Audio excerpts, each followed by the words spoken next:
Gloire à Dieu. Voici un moment très spécial pour partager la parole de Dieu avec son serviteur, humble serviteur, fils du prophète William Bobo le Rocher Adam. Nous sommes dans le thème. Le pasteur mérite un double honneur. Pourquoi les hommes de Dieu méritent un double honneur, surtout en ce temps-ci? Nous allons entrer dans sa parole. Dans 1 Timothée chapitre 5 verset 17, là il est écrit que les anciens qui dirigent bien leurs églises méritent un double salaire. Ici ils ont mis double salaire. Et surtout ceux qui sont à la charge de l'enseignement et de la prédication. Alléluia. Que Dieu, à travers sa parole, puisse changer, transformer, guérir, libérer son peuple. Au nom puissant de Jésus de Nazareth. Voilà pourquoi les hommes de Dieu méritent un double honneur, d'autre part double salaire par rapport aux autres. Laisse-moi vous expliquer. Les docteurs font quoi? D'abord, c'est quoi le travail? Si le travail voulait dire soit vendre quelque chose ou rendre service à quelque chose. Donner solution. Si vraiment le travail voulait dire donner solution au monde ou bien donner solution aux autres. Si c'est vraiment ça le travail, donc alors le docteur fait quoi? Donne les soins aux patients. Que fait un avocat? Un avocat défend, en rendant le service, défend son client. Les joueurs font quoi? Laisse-moi vous dire. Ils donnent quoi? Le spectacle, la joie éphémère. Mais ces joueurs sont payés à des centaines de millions par mois. Mais personne n'est intelligent de moi. Pourquoi ils sont payés? Les banquiers, ils font quoi? Ils gardent l'argent des pauvres, des contribuables. Ils sont bien logés, bien véhiculés. Pourquoi on ne les accuse pas? Pourquoi on ne les poursuit pas?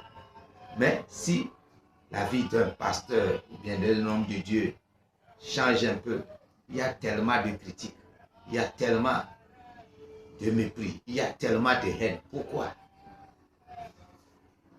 Laisse-moi vous dire, le pasteur, si son fidèle n'est pas guéri, s'il est malade, le pasteur ne peut jamais être heureux jusqu'au jour où il voit son fidèle rétabli, bien la brebis qu'il pasteur rétabli. Mais ce n'est pas le cas d'un docteur. Le docteur vient, même avant de rentrer dans la clinique, on vous demandait les frais d'admission. Si vous ne versez pas les 300, 400 000, vous n'êtes pas interné. On ne va même pas vous toucher. Mais ce n'est pas le cas du pasteur. Le pasteur, il est concerné la nuit comme le jour. Par exemple, si un fidèle meurt, le pasteur ne peut jamais être heureux. Il va à l'enterrement. S'il y a une nouvelle naissance, il va à la dédicace. Si un enfant a réussi à terminer ses études, il va aux cérémonies de remise des diplômes. S'il y a un accident, le pasteur est concerné. Tout à l'heure, je viens de recevoir un message. Mon frère est perdu depuis hier. Pasteur, aide-moi.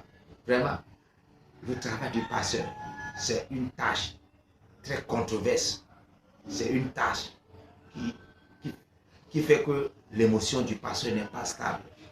Si quelqu'un a besoin d'être honoré dans notre génération, ça devait être les hommes de Dieu qui jouent à la fois le rôle de l'avocat, parce que nous défendons nos fidèles vis-à-vis des forces maléfiques, des démons, des principautés, des pouvoirs, des esprits familiaux.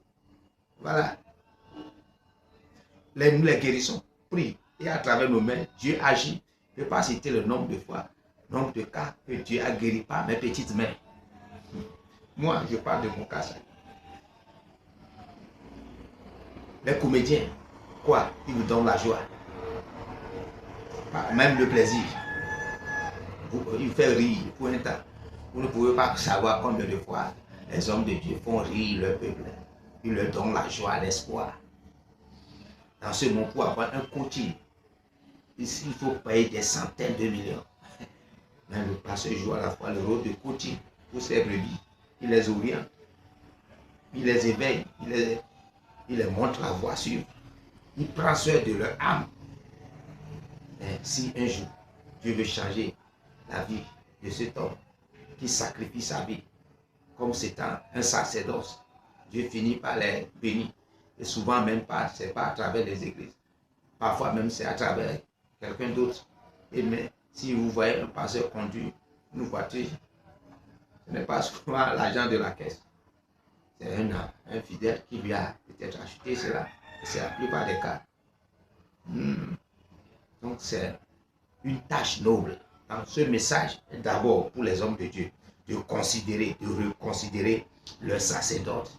Et deuxième, au peuple de Dieu, de prendre soin de leur pasteur, de défendre le pasteur, surtout en ce temps-là, d'être derrière le pasteur, que c'est une chose précieuse. Vraiment. Pourquoi Dieu dit, ceux qui sont à la charge de l'enseignement et la prédication, Galates 6 dit, même que vous partagez vos biens avec ceux qui vous enseignent. Parce que un prophète, un homme de Dieu dans une nation, c'est une bénédiction pour cette nation. Mais cette génération méprise leur prophète. Dieu Chronique 20:20, crois en Dieu, mais croyez à vos prophètes et vous prospérerez. Mais cette génération ne comprend pas ceci. Et il va falloir que quelqu'un l'annonce haut, très fort, comme l'Esprit m'a forcé de faire ce message. Il faut que nous changeons notre mentalité et de reconsidérer les hommes de sacerdoce dans notre nation, au lieu de les piétiner. Vous les piétinez, vous piétinez vos destinées. Le jour où l'église serait enlevée, vous saurez la place de l'église dans cette nation. Je ne vais même pas vous dire, quand vous voyez un ministre, 1 mois, 2 mois, 3 mois, il est professeur quelque part, il enseigne, il est nommé ministre, vous voyez son cas change, son cadre change. Son niveau de vie change. Personne ne demande pourquoi. Personne ne veut voir. Mais si c'est un homme de Dieu, on peut cracher sur lui. On peut dire qu'il a volé l'argent. Qui évolue dans cette nation sans prendre l'argent des contribuables? Citez-les. Il faut que la vérité soit dite. Qui évolue dans ce monde sans l'argent des contribuables, l'argent des pauvres? Nous devons revoir, penser, et dire, allez, travailler. Quel travail? C'est quoi le travail? Explique-moi le travail. Homme de Dieu, sois comme Timothée.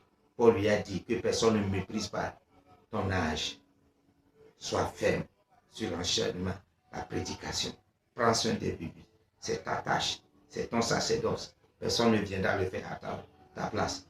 Peuple de Dieu, considérez vos hommes de Dieu. C'est là votre bénédiction. Ton homme de Dieu, ton pasteur, c'est ta bénédiction. C'est ton super héros. Ton superman, c'est ton homme de Dieu. Vraiment, c'est la vérité que je te dis. Si je mens, si tu écoutes la voix du Saint-Esprit, demande qui est ton héros. Premièrement, Jésus. Secondo, c'est ton homme de Dieu. Voilà. Vous êtes bénis en écoutant cette parole. Et très bénis en appliquant cette parole. Les hommes de Dieu méritent un double honneur. Soyez bénis.